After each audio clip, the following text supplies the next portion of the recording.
સુરતના કાપોદ્રામાં ખાનગી હોસ્પિટલના તબીબ સામે છેડતીના આરોપ મામલે ડોક્ટરને માર મારવામાં આવ્યો હતો, જે અંગે ફરિયાદ નોંધાવવામાં આવી હતી। તબીબને માર મારનાર વધુ એક આરોપી મોહિત ઘાસકટાની ધરપકડ કરવામાં આવી છે। મળતી માહિતી મુજબ ફ્લોરલ હોસ્પિટલના ડોક્ટર પ્રતિક માવાણી સામે રિસેપ્શનિસ્ટ યુવતીની છેડતીના આક્ષેપો કરીને ડોક્ટરને માર મારવામાં આવ્યો હતો, જે બાદ ડોક્ટરે હુમલા, ખંડણી અને મારામારી અંગે ફરિયાદ નોંધાવી હતી, જે મુજબ આરોપીની ધરપકડ કરવામાં આવી છે। અગાઉ પણ પોલીસ દ્વારા એક આરોપીની અટકાયત કરી હતી।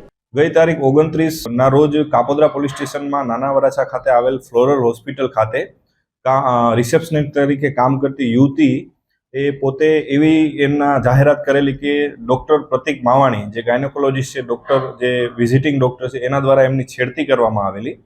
એ સંબંધે એ છોકરીએ એમના વાલીવારસને અથવા અન્ય માણસોને ટેલિફોનથી જાણ કરેલી અને એમના વાલીવારસ તથા અન્ય માણસો હોસ્પિટલે આવી અને ડૉક્ટરશ્રી સાથે ચર્ચા કરી અને ડૉક્ટર ઉપર જીવલેણ ગંભીર હુમલો કરેલો, જે અનુસંધાને ડૉક્ટરશ્રી દ્વારા ખંડણી, પૈસાની માંગણી, સમાધાન કરવા માટે અને ગંભીર ઇજાઓ વગેરેની ફરિયાદ આપવામાં આવેલી।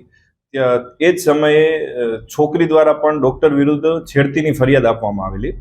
આ બંને ફરિયાદોની તપાસ તટસ્થ રીતે ચલાવવા માટે ઉપરથી સૂચના અને માર્ગદર્શન મળતું હોય ડૉક્ટરશ્રી હાલ આ જીવલેણ હુમલામાં હોસ્પિટલમાં સારવાર હેઠળ છે અને જે ડૉક્ટરશ્રીએ ફરિયાદ દાખલ કરેલી છે ખંડણી અને મારામારીની, તે પૈકી એનો મુખ્ય આરોપી મોહિતભાઈ ભગવાનભાઈ ઘાસકટા, તેની ગઈકાલે રાત્રે પોલીસ દ્વારા ધરપકડ કરવામાં આવેલી છે। અગાઉ પણ એક આરોપીની આ ગુનામાં ધરપકડ કરવામાં આવેલ છે અને અન્ય આરોપીની શોધખોળ હાલ જુદી જુદી ટીમો બનાવી તપાસ ચાલુ છે।